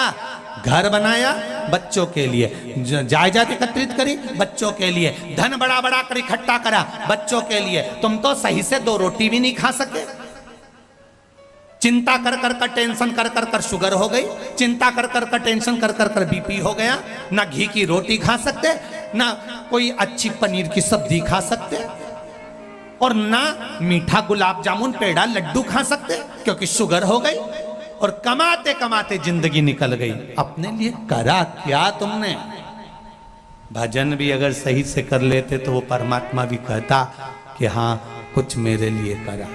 और गए मरकर ऊपर तो यमराज से लड़ाई कर रहे। मैंने नीचे गया था सालासर जी घूमने के लिए, तो मैंने 10 रुपए का झंडा खरीदा था, 50 रुपए का चूरमा खरीदा था, भगवान को चढ़ाया था। मेरा पुण्य मैंने करा है इसलिए मुझे बैकुंठ भेजो। यमराज ने कहा 50 रुपए चूरमे के और 10 रुपए झंडे के, 60 रुपए इसके हाथ में पकड़ा, नरक भेज दो।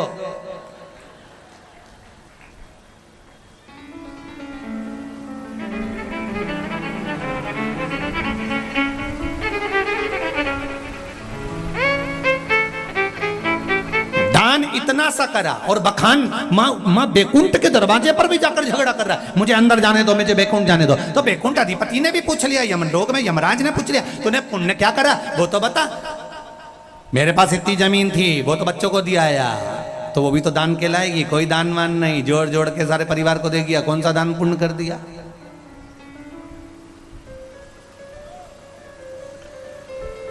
दान किसको कहते हैं?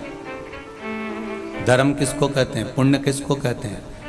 यहां बैठे हो क्यों बट रहा? भुजिया बट रहा, ये कौन बांट रहा है? ये जो बांट रहे हैं ये कम नहीं होने वाला, ये आपने अपने लिए बांटा। ये आप आज संसारिक इन जीवों को भले खिला दोगे पर मिलना आपके खाते में है। युद्ध के मैदान में कौरव और पांडवों का युद्ध हो रहा है। उस युद्ध के मैदान में जब कुरुक्षेत्र की भूमि पर युद्ध प्रारंभ होने वाला था तो उस समय पर चंडी प्रकट हो गई और चंडी ने कहा, सुनो रे कौरव और पांडव, अपने परिवार में से किसी एक एक की बलि देना पड़ेगी। कौरव खुश हो गए कि हमारे तो 100 भाई, एक की बलि भी दे देंगे तो चल जाएगा, पर पांडव में तो 5 हैं, 5 में से एक मर गया तो 4 ही बचेंगे, बलि किसकी देंगे? ये पांडवों की नींद उड़ गई, रात को नींद नहीं आ रही। द्वारिकाधीश ने जाकर पूछा, क्या हो गया पांडवों, सो नहीं रहे हो? नींद नहीं है आंखों में, हम 5 में से किसी एक की बलि देना है कुरुक्षेत्र के मैदान में, तब चंडी प्रसन्न होगी, तब युद्ध कर सकते हैं हम। भगवान कृष्ण ने कहा, अर्जुन डरने की बात नहीं है, अर्जुन याद कर, द्रौपदी ने तुझसे एक वचन मांगा था पांडवों से। क्या वचन? 1 वर्ष तक एक पति के साथ रहूंगी और उस पति के कक्ष में कोई दूसरा आ गया तो उसको बन जाना पड़ेगा वर्षों के लिए, 5 वर्ष के लिए। अर्जुन, एक ब्राह्मण का लड़का बालक उसको शेर उठा कर ले गया और दौड़ते तेरे पास आ गया, मेरे बेटे को बचा लो। अर्जुन, तू गांडीव ढूंढने के लिए भीम के कमरे में चले गए और द्रौपदी का समय चल रहा था 1 वर्ष का। द्रौपदी ने कहा था, अगर मेरे कक्ष में जिस पति के साथ रह रही हूं 1 साल, उसके कक्ष में दूसरा पति आया तो उसको वन जाना पड़ेगा 5 वर्ष के लिए। अर्जुन, तेरे को वन जाना पड़ा और वन में गया तो तूने फिर विवाह करा उनपी के साथ।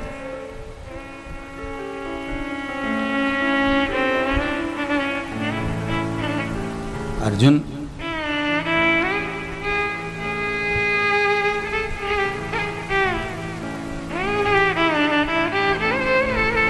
तेरा एक बेटा हो गया जिसका नाम था आरावन। जा उस आरावन को लेकर आ जो वन में तेरे 5 वर्ष रहने पर तूने जो विवाह करा था लिपि के साथ में, वहां पर जो बेटा हुआ उसको लेकर आ। आरावन को अर्जुन लेकर आए। भगवान कृष्ण ने कहा रावण तुम आए हो, तुम्हें मालूम है तुम्हें क्यों बुलाया है?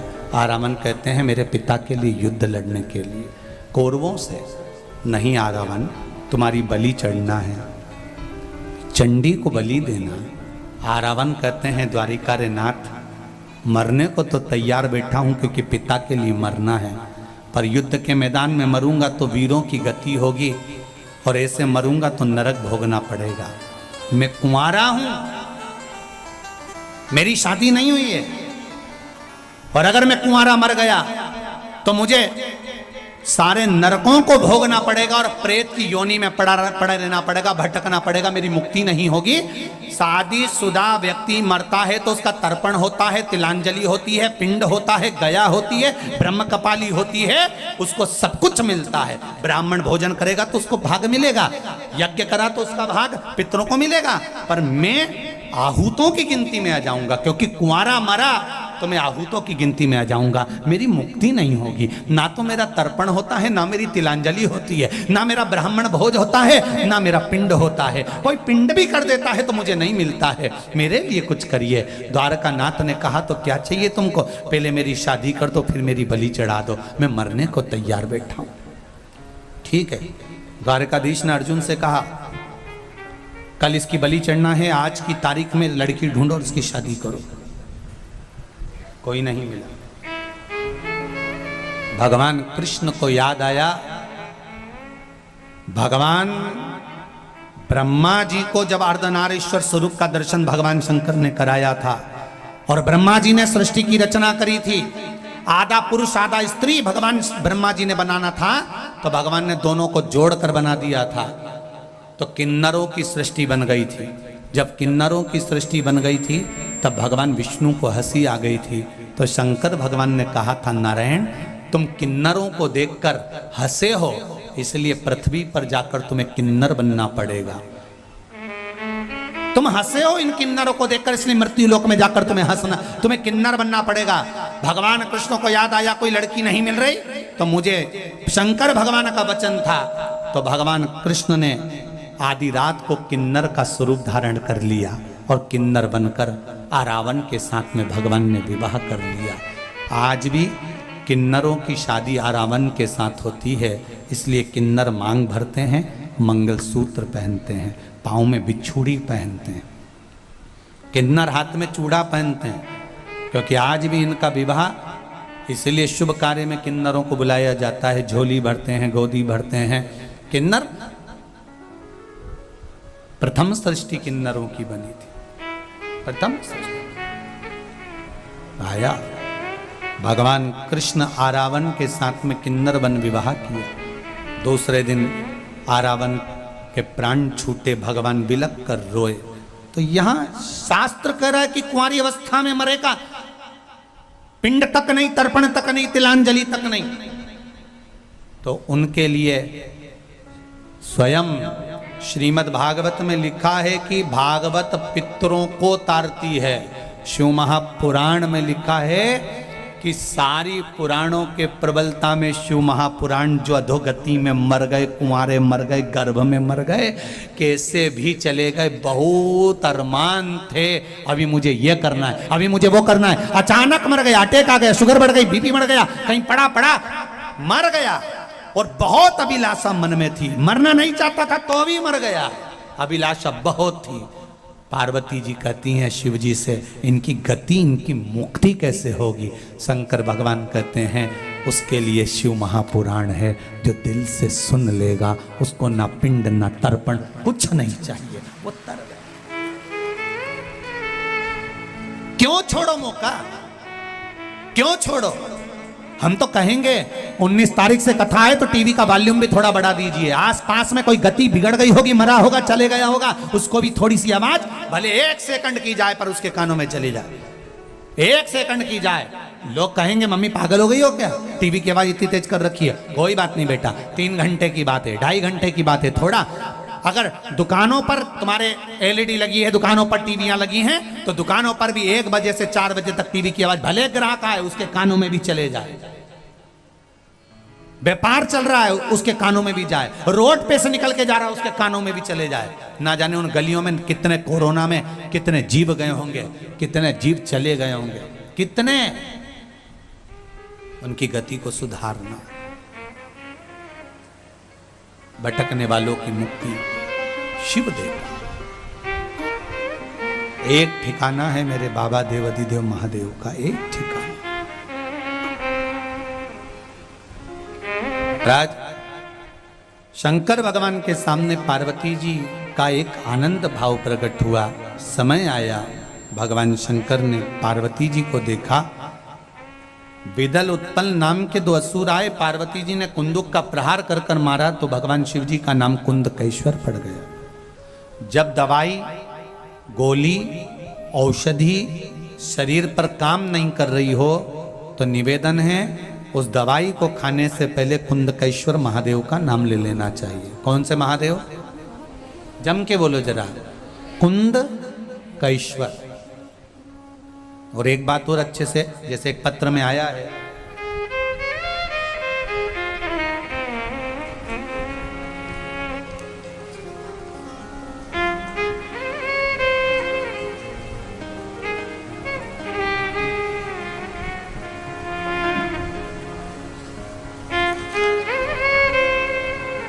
पत्र आया है कि उसकी आंख की रोशनी चली गई थी। जिसने लिखा हो वो खड़े हो जाए, और पत्र ढूंढना पड़ा।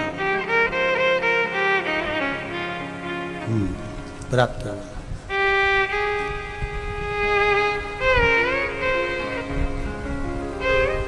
मेरा नाम जगदीश प्रसाद जांगीर, गांव जुगलपुरा, जिला सीकर से हूँ। कहीं बैठे हो तो हाथ हिलाइएगा, जहाँ कहीं भी बैठे हो। अच्छा पीछे हैं, दिख गए, हाथ हिला दीजिए दोनों। श्री शिवाय नमस्तुभ्यम।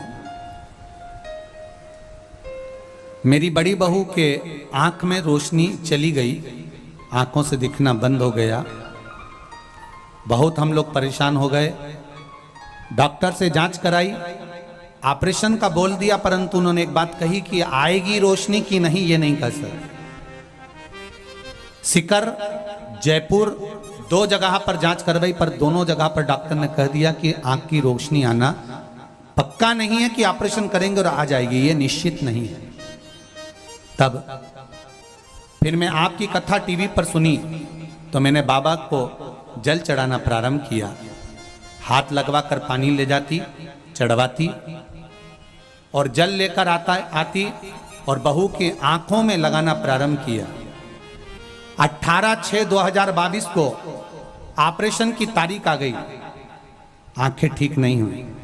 तब मैंने बाबा से कहा, बाबा हम ऑपरेशन कराने के लिए जा रहे हैं, पर शिव महापुराण की कथा में तो महाराज चिल्ला चिल्ला कर कहते हैं बाबा कि बाबा सब दुख काटता है तो इसकी आंख वापिस क्यों नहीं आई? मेरी पूजा में कोई कमी रह गई? 18/6/2022 को, 18 जून 2022 को हम ऑपरेशन के लिए निकल गए, आंखें वापस नहीं आई। ऑपरेशन के लिए लेकर गए तो हमने सोचा कि बाबा की एक बेलपत्री साथ में रख लेते हैं, कुछ तो बाबा कृपा करेगा। जब महाराज चिल्ला चिल्ला कर कहता है कि वो सुनता है तो वो सुनेगा जरूर। आखिरी तक नहीं छोड़ा, विश्वास। बेलपत्री ले गए, बहू के पर्स में डाल दी, बैग में डालकर लेकर जब ऑपरेशन के लिए पहुंचे जयपुर, तब ऑपरेशन करने वाले डॉक्टर जब उसको लेकर चले तो उन्होंने कहा एक बार जांच वापिस करते हैं। और जब वापिस जांच करी तो कहा रुको, एक बार जांच करने के बाद एक दवाई देते हैं, वो 2 बूंद डालकर देखते हैं, अगर आ जाए तो ठीक। बेलपत्री पर्स में से नीचे गिर गई, दवाई की डिब्बी, जो दवाई पहले से डाल रहे थे वही दवाई फिर बेलपत्री से जो टच थी वो उसकी आंख में डाली और ऑपरेशन करने से पहले उसकी आंख वापिस आ गई। शिव कृपा। बैठिए बहन। श्री शिवाय नमस्तुभ्यम। ये शिव है, शंकर है, और घड़ी। फिर कहूंगा अगर विश्वास पक्का है ना, ऑपरेशन थिएटर पर भी ले जाएगा ना, सुला भी देगा ना, तो उस तरह वो नहीं चलाएगा, उस तरह मेरा महादेव चलाएगा। अब विश्वास तो रखो उस पर। सियोर वाले महाराज पर विश्वास मत करना बिल्कुल रत्ती भर भी, क्योंकि ये तो मनुष्य का शरीर है, मानव की देह है, इसका क्या ठिकाना, आज है कल नहीं। इस शरीर पर विश्वास मत करना, बस विश्वास करना तो मेरे देव अधिदेव महादेव पर, मेरे सालासर बालाजी सरकार पर, मेरे दातार पर विश्वास करना। किसी ढोंगी और प्रपंची के चक्कर में मत फंसना, किसी ढोंग और प्रपंच में मत फंसना। कोई कहे कि मेरे पास आ जाओ, नहीं, शिव के पास जाना। हम कभी नहीं कहते कि हमारे पास आओ, बोला आज तक?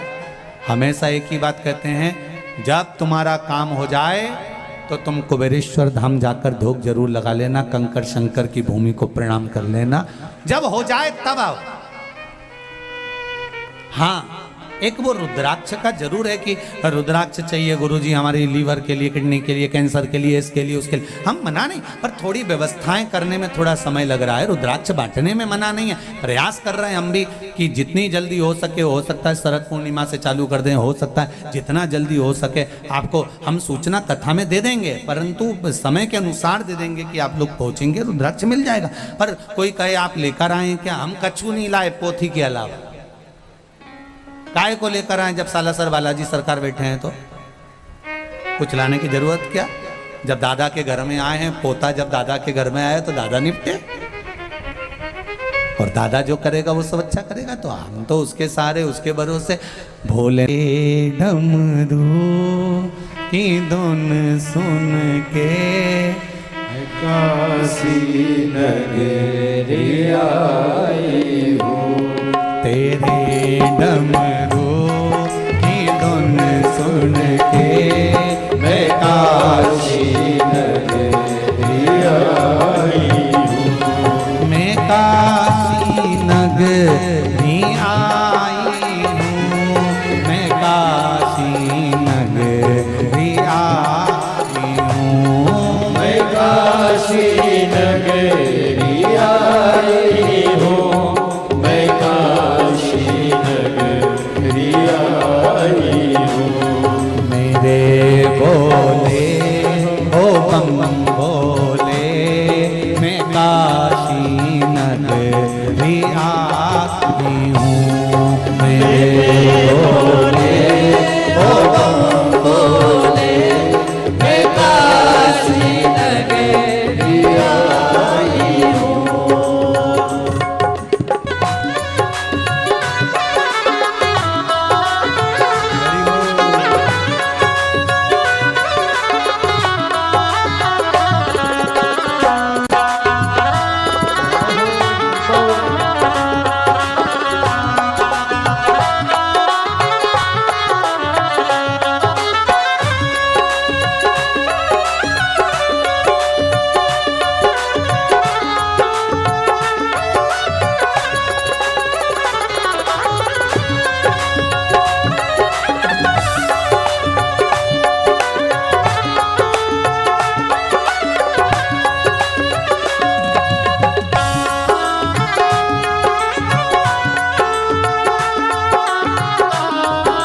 दोनों हाथों से बड़े आनंद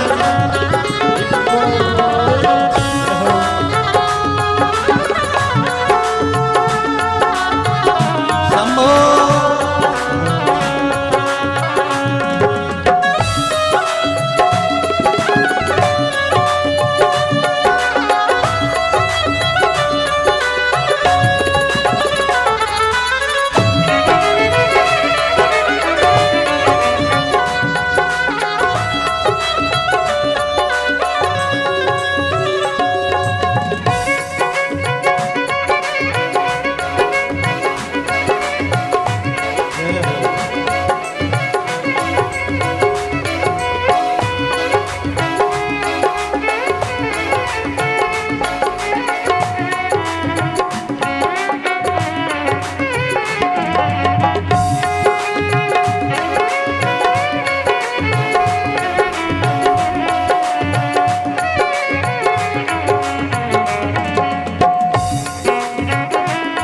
शंभो।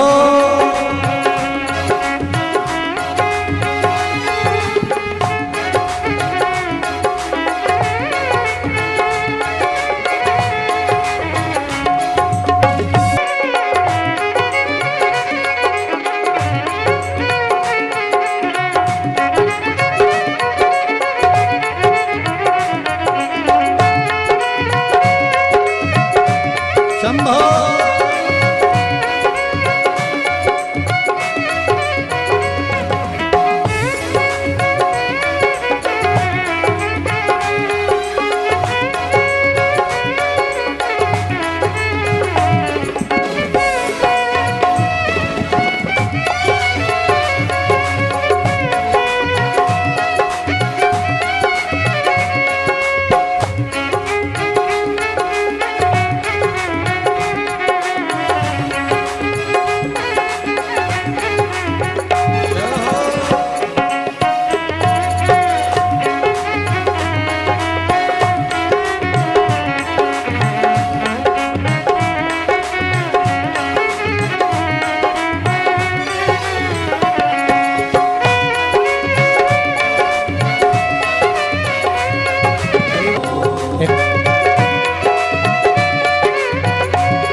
शिव की कथा कर रही है, दिल से, हृदय से, चित्त से, भगवान से जो मांगा क्या है।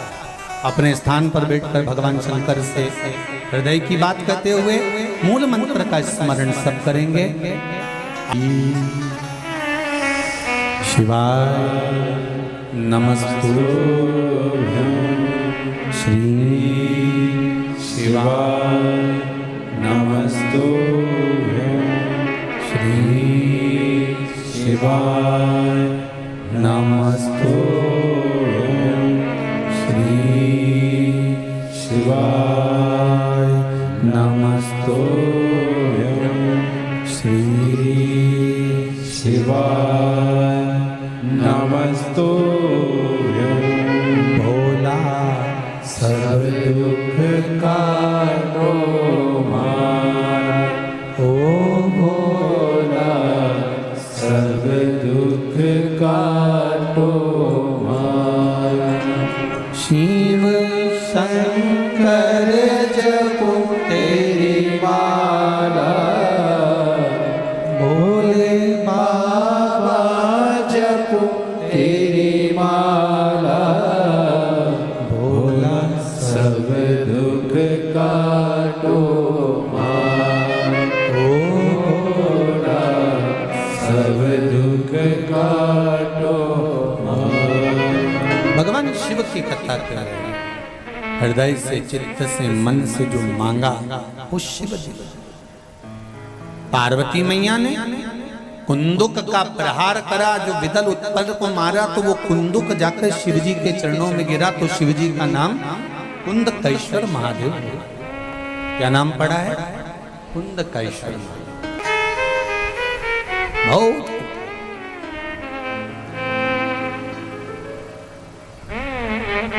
वचन दिया है भगवान शिव ने इस नाम का। जब कुंदुक फेंका गया माता पार्वती के पास से विदल उत्तर को मारने के लिए, वो कुंदुक शंकर जी के चरणों में जाकर गिर गया। शिव जी के चरण, शंकर भगवान के चरण में जैसे ही जाकर गिरा तो थोड़ा सा रक्त का भाव आया। रक्त का भाव आया, देखा पार्वती जी की आंखों में जल भर गया। शिव जी कहते हैं तू क्यों चिंता करती है पार्वती, तेरा कुंदुक मेरे चरणों में आकर पड़ा है, मेरा नाम कुंदकेश्वर होगा। जो हृदय से इस कुंदकेश्वर नाम का जप करेगा या स्मरण करेगा, उसके जीवन के सारे दुख, बीमारी, रोग और उसके काल को मैं हर लूंगा और उसको आनंद प्रदान करूंगा। कुंदकेश्वर नाम का स्मरण बड़ा आनंदित है, बड़ा आनंद।